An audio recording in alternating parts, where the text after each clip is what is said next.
ನಮಸ್ತೆ ಫ್ರೆಂಡ್ಸ್, ಸವಿಪಾಕ ಶಾಲೆ ಚಾನೆಲ್ಗೆ ತಮಗೆಲ್ಲರಿಗೂ ಸ್ವಾಗತ. ನಾನಿವತ್ತು ಡಿಫ್ರೆಂಟ್ ಆಗಿರುವಂತಹ ಮೊಟ್ಟೆ ಸಾರು ರೆಸಿಪಿನ ಮಾಡಿ ತೋರಿಸ್ತಾ ಇದ್ದೀನಿ. ಮೊಟ್ಟೆ ಸಾರನ್ನ ಯಾವ ರೀತಿ ಮಾಡೋದು ಅಂತ ನೋಡ್ಕೊಂಬರೋಣ ಬನ್ನಿ. ಈಗ ಗ್ಯಾಸ್ ಮೇಲೆ ಒಂದು ಅಗಲವಾದ ಒಂದು ಪಾತ್ರನ ಇಟ್ಕೊಳ್ತಾ ಇದ್ದೀನಿ. ಅದಕ್ಕೆ 2 ಟೇಬಲ್ ಸ್ಪೂನ್ ಆಗೋಷ್ಟು ಎಣ್ಣೆನ ಹಾಕೊಂಡಿದ್ದೀನಿ.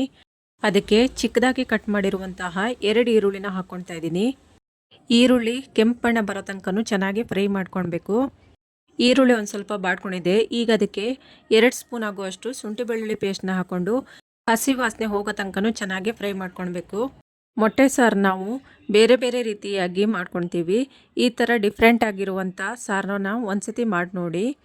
ಈಗ ಮಿಕ್ಸಿ ಜಾರಿಗೆ 4ರಿಂದ 5 ಟೊಮೆಟೊ ಕಟ್ ಮಾಡ್ಕೊಂಡು ಹಾಕ್ಕೊಳ್ತಾ ಇದ್ದೀನಿ. 2.5 ಸ್ಪೂನ್ ಆಗುವಷ್ಟು ಸಾಂಬಾರು ಪುಡಿನ ಹಾಕ್ಕೊಳ್ತಾ ಇದ್ದೀನಿ. ಇದಕ್ಕೆ ನೀರೇನು ಸೇರಿಸ್ಕೊಳ್ತಾ ಇಲ್ಲ.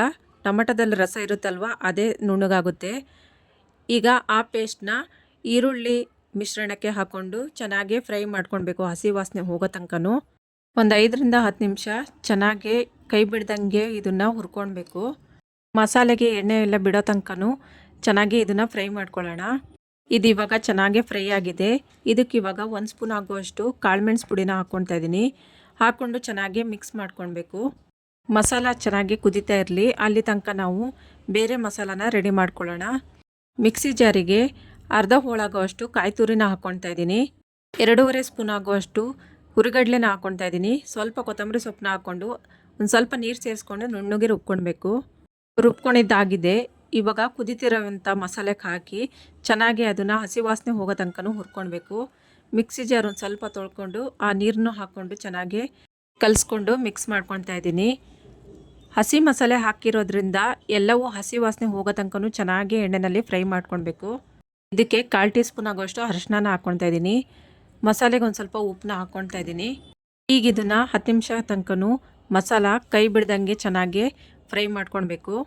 ಮಸಾಲ ಎಲ್ಲ ಚೆನ್ನಾಗಿ ಫ್ರೈ ಆಗಿದೆ, ಕಲರು ಚೇಂಜ್ ಆಗಿದೆ ನೋಡಿ. ಈಗ ಇದಕ್ಕೆ ನೀರನ್ನ ಹಾಕ್ಕೊಳ್ಬೇಕು. ಎಷ್ಟು ಬೇಕಂತ ನೋಡಿಕೊಂಡು ಅಷ್ಟು ನೀರು ಹಾಕ್ಕೊಳ್ಳಿ. ಸ್ವಲ್ಪ ತೆಳುನೆ ಮಾಡ್ಕೊಳ್ಳಿ, ಯಾಕಂತ ಹೇಳಿದರೆ ನಾವು ಮೊಟ್ಟೆ ಒಡೆದಾಕ್ತೀವಲ್ಲ, ಅವಾಗ ಅದು ದಪ್ಪ ಆಗೋಗುತ್ತೆ ಸಾರು. ಇವಾಗ ಸಾರು ಕುದಿಯೋಕ್ಕೆ ಬಿಟ್ಬಿಡಬೇಕು ನೋಡಿ. ಇವಾಗ ಮೊಟ್ಟೆನ ಚೆನ್ನಾಗಿ ತೊಳ್ಕೊಂಡು ಇಟ್ಕೊಂಡಿದ್ದೀನಿ. ಈ ಕಡೆ ಸಾರು ಕುದೀತಾ ಇದೆ. ಇವಾಗ ಗ್ಯಾಸ್ನ ಆಫ್ ಮಾಡಿಕೊಂಡು ಮೊಟ್ಟೆನ ಒಡೆದಾಕಬೇಕು. ಗ್ಯಾಸ್ನ ಏನಕ್ಕೆ ಆಫ್ ಮಾಡ್ಬೇಕಂತ ಹೇಳಿದರೆ, ಸಾರು ಕುದೀತಾ ಇದ್ದರೆ ನಾವು ಮೊಟ್ಟೆ ಒಡೆದಾಕ್ತೀವಲ್ಲ, ಅದು ಎಲ್ಲ ಕಡೆ ಹರಡ್ಕೊಂಡು ಮೊಟ್ಟೆನೇ ತಿನ್ನೋದಕ್ಕೆ ಸಿಗೋದಿಲ್ಲ, ಎಲ್ಲ ಪುಡಿ ಪುಡಿಯಾಗಿ ಹೋಗುತ್ತೆ. ಅದಕ್ಕಾಗಿ ಗ್ಯಾಸ್ ಆಫ್ ಮಾಡ್ಕೊಂಡು ಹಾಕಿದರೆ ಆ ಬಿಸಿಗೆ ಮೊಟ್ಟೆ ಗಟ್ಟಿಯಾಗುತ್ತೆ ಮತ್ತು ನಮಗೆ ಆ ವೈಟ್ ಕಲರು ಯೆಲ್ಲೋ ಕಲರು ಎರಡೂ ತಿನ್ನೋದಕ್ಕೆ ಸಿಗುತ್ತೆ. ಹಾಗಾಗಿ ಮೊಟ್ಟೆನ ಯಾವಾಗಲೂ ಒಡೆದಾಕೋತ್ತಿಗೆ ಗ್ಯಾಸ್ನ ಆಫ್ ಮಾಡಿಕೊಂಡೇ ಹಾಕ್ಕೊಳ್ಳಿ. ಎಲ್ಲ ಮೊಟ್ಟೆ ಒಡೆದಾಕಿದ್ರ ಮೇಲೆ ಗ್ಯಾಸ್ನ ಮತ್ತೆ ಆನ್ ಮಾಡಿಕೊಂಡು ಸಿಮ್ಮಲ್ಲಿ ಇಟ್ಕೊಂಡು ಒಂದು ಪ್ಲೇಟ್ನ ಮುಚ್ಚಿ ಸಾರನ್ನ ಚೆನ್ನಾಗಿ ಕುದಿಸ್ಕೊಳ್ಬೇಕು. ಗ್ಯಾಸ್ ಜೋರಾಗಿ ಇಟ್ಕೊಳಕ್ಕೆ ಹೋಗ್ಬಿಡಿ, ಸಣ್ಣಕ್ಕೆ ಇಟ್ಕೊಳ್ಳಿ ನೋಡಿ. ಪ್ಲೇಟ್ನ ಓಪನ್ ಮಾಡಿ ನೋಡ್ತಾ ಇದ್ದೀನಿ, ಸಾರು ಚೆನ್ನಾಗಿ ಕುದೀತಾ ಇದೆ. ಮೊಟ್ಟೆನೂ ಎಲ್ಲೂ ಒಡೆದಿಲ್ಲ ನೋಡಿ, ಎಷ್ಟು ಚೆನ್ನಾಗಿ ಬಂದಿದೆ ಅಂತ ತಿಳ್ಕೊಂಡು. ಮೊಟ್ಟೆ ಸಾರು ಈಗ ರೆಡಿಯಾಗಿದೆ.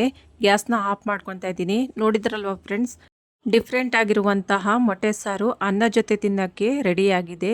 ನೋಡಿದ್ರಲ್ವ ಫ್ರೆಂಡ್ಸ್, ಇಷ್ಟ ಆದರೆ ಲೈಕ್ ಮಾಡಿ, ಶೇರ್ ಮಾಡಿ, ಸಬ್ಸ್ಕ್ರೈಬ್ ಮಾಡಿ friends. Thank you for watching.